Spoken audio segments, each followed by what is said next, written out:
लोकसभा चुनाव के शेष चरणों के लिए प्रचार जोर शोर से जारी। शीर्ष नेता देश भर में रोड शो और रैलियां कर रहे हैं। केंद्र ने नागरिकता संशोधन अधिनियम 2024 के अंतर्गत 14 आवेदकों को नागरिकता प्रमाण पत्र का पहला सेट जारी किया। प्रवर्तन निदेशालय ने झारखंड के मंत्री आलमगीर आलम को धन शोधन रोकथाम अधिनियम के अंतर्गत गिरफ्तार किया। मौसम विभाग ने कल से उत्तर पश्चिम भारत में फिर से भीषण गर्मी की आशंका जताई। रूसी सेना के दबाव के बाद यूक्रेन ने सीमावर्ती क्षेत्र खार्किव से सैनिक हटाए और गुवाहाटी में आईपीएल क्रिकेट में राजस्थान रॉयल्स और पंजाब किंग्स के बीच मैच जारी। समाचार संध्या के साथ मैं कनकलता। लोकसभा चुनाव के शेष 3 चरणों का प्रचार तेज हो गया है। विभिन्न राजनीतिक दलों के प्रमुख नेता रैलियां और जनसभाएं कर रहे हैं। प्रधानमंत्री और भाजपा के वरिष्ठ नेता नरेंद्र मोदी ने महाराष्ट्र के नासिक जिले के डिंडोरी में एक रैली में कहा कि कोविड महामारी के दौरान भारत ने जिस तरह काम किया उसकी विश्व ने सराहना की है। उन्होंने कहा कि एनडीए सरकार किसानों, युवाओं और महिलाओं तथा वंचित लोगों के कल्याण के लिए वचनबद्ध है। इसके बाद कल्याण में एक जनसभा में श्री मोदी ने कहा कि 140 करोड़ देशवासियों का स्नेह और आशीर्वाद मेरी असली ताकत है। मैं बहुत तेजी से ऐसा फाउंडेशन तैयार करना चाहता हूं जिसके कारण मेरा 2047 का जो लक्ष्य है ना वो और निकट आने लगे। और इसलिए मोदी का तो मंत्र है, आपके सपने ये मोदी का संकल्प है। और आपके सपनों को जिसने मैंने संकल्प बनाया है उसको सिद्ध करने के लिए मेरा पल पल आपके नाम, मेरा पल पल देश के नाम। श्री मोदी ने मुंबई के घाटकोपर में एक मेगा रोड शो भी किया। रक्षा मंत्री और भाजपा के वरिष्ठ नेता राजनाथ सिंह ने उत्तर प्रदेश के मोहनलालगंज में एक रैली में कहा कि एनडीए सरकार देश के गरीब लोगों की चिंता करती है, इसलिए आयुष्मान स्वास्थ्य कार्ड जैसी कल्याणकारी योजनाएं शुरू की गई। बहुजन समाज पार्टी प्रमुख मायावती ने बांदा के अड़तला क्षेत्र में एक जनसभा में भाजपा की आलोचना करते हुए कहा कि देश के लोग बढ़ती महंगाई और बेरोजगारी से परेशान हो गए हैं। समाजवादी पार्टी प्रमुख अखिलेश यादव ने बलरामपुर जिले के गईसारी में रैली में कहा कि भाजपा पूंजीवादियों के लिए काम कर रही है। भारतीय जनता पार्टी का रथ फंस नहीं गया है, धंस गया है और इसीलिए उनकी भाषा बदली है। जो उन्हें अपने काम पर वोट मांगना था वो अपनी भाषणों में भाषा बदल दिए हैं। इसलिए नकारात्मक राजनीति का समय खत्म हो गया है। देश की जनता बदलाव चाहती है। वो बदलाव 4 जून को आने वाला है। इंडिया गठबंधन की सरकार बनेगी। वित्त मंत्री और भाजपा की वरिष्ठ नेता निर्मला सीतारामन ने यूपीए सरकार के दौरान भारत की आर्थिक विकास क्षमता को बर्बाद करने के लिए कांग्रेस की आलोचना की। उन्होंने कहा कि यूपीए काल के दौरान आर्थिक कुप्रबंधन ने भारत को फ्रेजाइल 5 अर्थव्यवस्थाओं में डाल दिया था। भाजपा अध्यक्ष जेपी नड्डा ने आज बिहार के शिवहर के सिरोना में एक जनसभा में आरोप लगाया कि कांग्रेस आंध्र प्रदेश और कर्नाटक में धर्म के आधार पर आरक्षण देकर बाबा साहेब भीमराव आम्बेडकर के आदर्शों के खिलाफ काम कर रही है। कांग्रेस के प्रदेश अध्यक्ष अखिलेश प्रसाद सिंह ने पटना में आरोप लगाया कि भाजपा समाज में दरार पैदा करना चाहती है, इसलिए वो धर्म के नाम पर राजनीति कर रही है।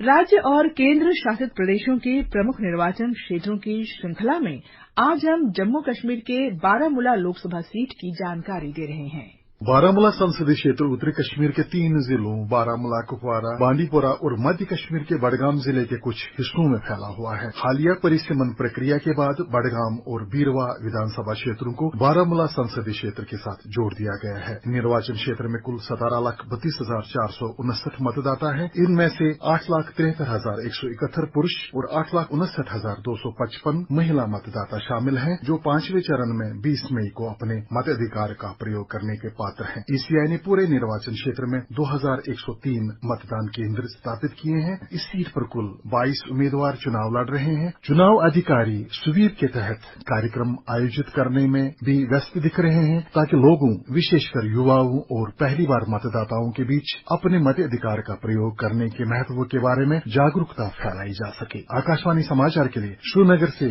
मैं सुनील कौल।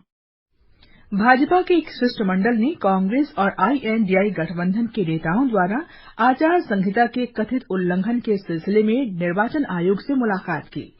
पार्टी नेता और केंद्रीय मंत्री एस जयशंकर ने कहा कि सेना पर कांग्रेस नेता राहुल गांधी की कथित आपत्तिजनक टिप्पणी के खिलाफ शिकायत दर्ज कराई गई है। कांग्रेस ने पश्चिम बंगाल में बहरामपुर लोकसभा क्षेत्र के अंतर्गत 8 केंद्रों पर पुनर्मतदान की मांग की है। पश्चिम बंगाल प्रदेश कांग्रेस कमेटी ने मुख्य निर्वाचन अधिकारी को पत्र लिखकर सत्तारूढ़ दल द्वारा झूठे और छद्म मतदान को उजागर किया है। निर्वाचन आयोग ने आंध्र प्रदेश के मुख्य सचिव और पुलिस महानिदेशक को चुनाव के बाद हिंसा को रोकने में प्रशासन की विफलता को लेकर सम्मन भेजा है। आयोग ने भविष्य में ऐसी किसी भी घटना से बचने के लिए उठाए जा रहे एहतियाती कदमों के बारे में बताने के लिए उन्हें कल नई दिल्ली बुलाया। निर्वाचन आयोग ने आज लोकसभा चुनाव के 5वें और 6ठे चरण की तैयारियों की समीक्षा की। मुख्य चुनाव आयुक्त राजीव कुमार ने चुनाव आयुक्त ज्ञानेश कुमार और सुखबीर सिंह संधू के साथ 5वें चरण के लिए 49 और 6ठे चरण के लिए 57 निर्वाचन क्षेत्रों में तैनात किए जा रहे पर्यवेक्षकों के साथ वीडियो कॉन्फ्रेंस के माध्यम से चर्चा की। 20 मई को 5वें और 25 मई को 6ठे चरण का मतदान होगा। ये समाचार आकाशवाणी से प्रसारित किए जा रहे हैं। लोक निर्णय 2024 आम चुनावों पर विशेष कार्यक्रम हर शाम 7 बजे से और पुनः प्रसारण रात 9:30 बजे से आकाशवाणी गोल्ड पर। चुनावी गतिविधियों की खबर, देश के हर अंचल पर नजर, विशेषज्ञों की राय और विश्लेषण। दुनिया के सबसे बड़े लोकतंत्र के चुनावी पर्व में सुनिए लोक प्रसारक के साथ लोक निर्णय 2024। ये आकाशवाणी है। नागरिकता संशोधन अधिनियम 2024 की अधिसूचना के बाद नागरिकता प्रमाण पत्रों का पहला सेट जारी किया गया है। गृह सचिव अजय कुमार भल्ला ने आज नई दिल्ली में 14 आवेदकों को नागरिकता प्रमाण पत्र सौंपे। गृह मंत्रालय के अनुसार कई अन्य आवेदकों को डिजिटल हस्ताक्षर युक्त प्रमाण पत्र ईमेल के माध्यम से भेजे जा रहे हैं। ये आवेदन 31 दिसंबर 2014 तक भारत में प्रवेश कर चुके पाकिस्तान, बांग्लादेश और अफगानिस्तान के हिंदू, सिख, जैन, बौद्ध, पारसी और ईसाई समुदायों के लोगों से प्राप्त हुए थे। गृहमंत्री अमित शाह ने इसे ऐतिहासिक दिन बताते हुए कहा कि आज दशकों का इंतजार समाप्त हुआ। उन्होंने कहा कि आज एनडीए सरकार ने आजादी के समय किया गया वायदा पूरा किया। एक समाचार एजेंसी के साथ बातचीत में श्री शाह ने कहा कि पाकिस्तान के कब्जे वाला कश्मीर भारत का हिस्सा है। पाक ऑक्यूपाई कश्मीर भारत का हिस्सा है और इस पर हमारा अधिकार है, इसको कोई झुकला नहीं। ये आज जो फारूक अब्दुल्ला जी और कांग्रेस के नेता कह रहे हैं कि पाकिस्तान के पास एटम बम है तो उनको सम्मान करिए, पाक ऑक्यूपाई कश्मीर का डिमांड न करिए। मैं उनको पूछना चाहता हूं कि 130 करोड़ की आबादी वाला, जनसंख्या वाला एटॉमिक पावर भारत क्या किसी से डरकर अपने अधिकार जाने देगा? किस प्रकार की सोच है? पाकिस्तान का सम्मान करो मतलब क्या पाक ऑक्यूपाई कश्मीर जाने दे? वो कभी नहीं हो। पाक ऑक्यूपाई कश्मीर हमारा है और हमें ही मिलना चाहिए। वर्ष 2014 में पाकिस्तान के सिंध क्षेत्र से भारत आए माधव और उनके परिवार के सदस्यों को आज नागरिकता प्रदान की गई। उन्होंने आकाशवाणी से विशेष बातचीत में इसके लिए सरकार को धन्यवाद दिया।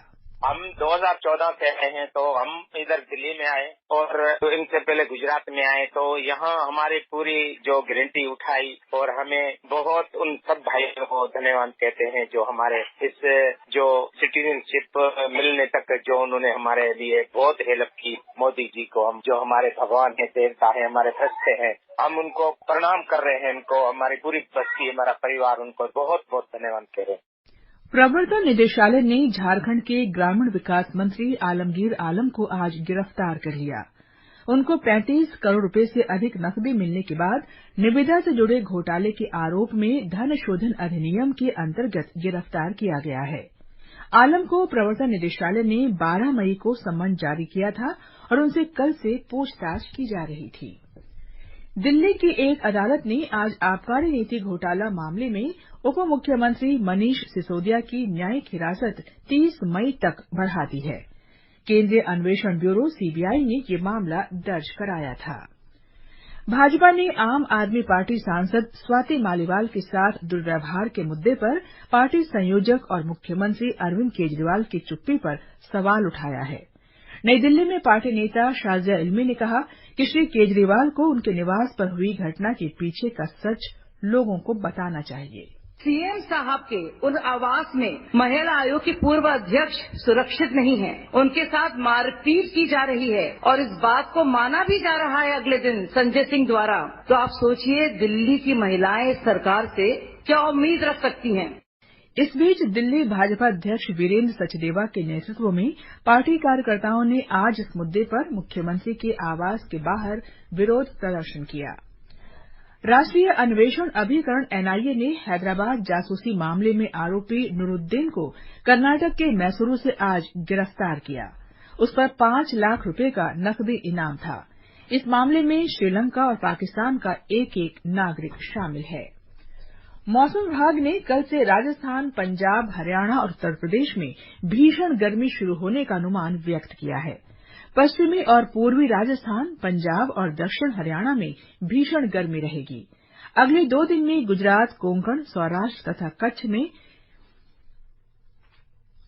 भीषण गर्मी पड़ेगी। शनिवार और रविवार को दिल्ली, झारखंड, गांगेय, पश्चिम बंगाल और उड़ीसा में भी यही स्थिति रहेगी।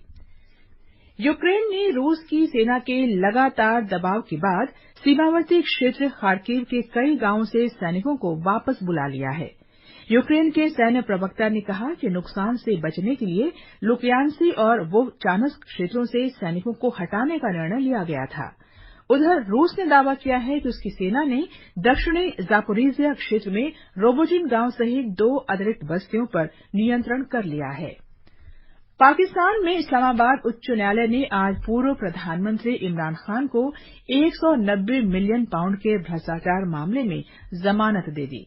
इस मामले में खान और उनकी पत्नी पर एक प्रमुख रियल एस्टेट कारोबारी से रिश्वत के तौर पर अरबों रुपए की जमीन लेने का आरोप है। आईपीएल क्रिकेट में गुवाहाटी में राजस्थान रॉयल्स और पंजाब किंग्स के बीच मुकाबला जारी है। ताजा समाचार मिलने तक राजस्थान ने 16 ओवर में 6 विकेट पर 113 रन बना लिए हैं। अंक तालिका में राजस्थान 16 अंक के साथ दूसरे स्थान पर है, जबकि पंजाब 8 अंक के साथ अंतिम स्थान पर है। देश की सबसे बड़ी कौशल प्रतियोगिता द इंडिया स्किल्स 2024 आज नई दिल्ली में शुरू हुई। अगले 4 दिन तक इस प्रतियोगिता में 30 राज्यों और केंद्र शासित प्रदेशों के 900 से अधिक विद्यार्थी पारंपरिक हस्तशिल्प से लेकर नई तकनीक तक 61 अलग अलग क्षेत्रों में अपना कौशल दिखाएंगे। अंत में मुख्य समाचार एक बार फिर। लोकसभा चुनाव के शेष चरणों के लिए प्रचार जोर शोर से जारी। शीर्ष नेता देश भर में रोड शो और रैलियां कर रहे हैं। केंद्र ने नागरिकता संशोधन अधिनियम 2024 के अंतर्गत 14 आवेदकों को नागरिकता प्रमाण पत्र का पहला सेट जारी किया।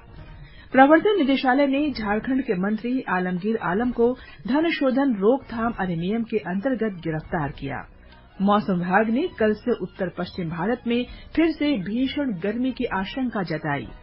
रूसी सेना के दबाव के बाद यूक्रेन ने सीमावर्ती क्षेत्र खार्किव से सैनिक हटाए और गुवाहाटी में आईपीएल क्रिकेट में राजस्थान रॉयल्स और पंजाब किंग्स के बीच मैच जारी।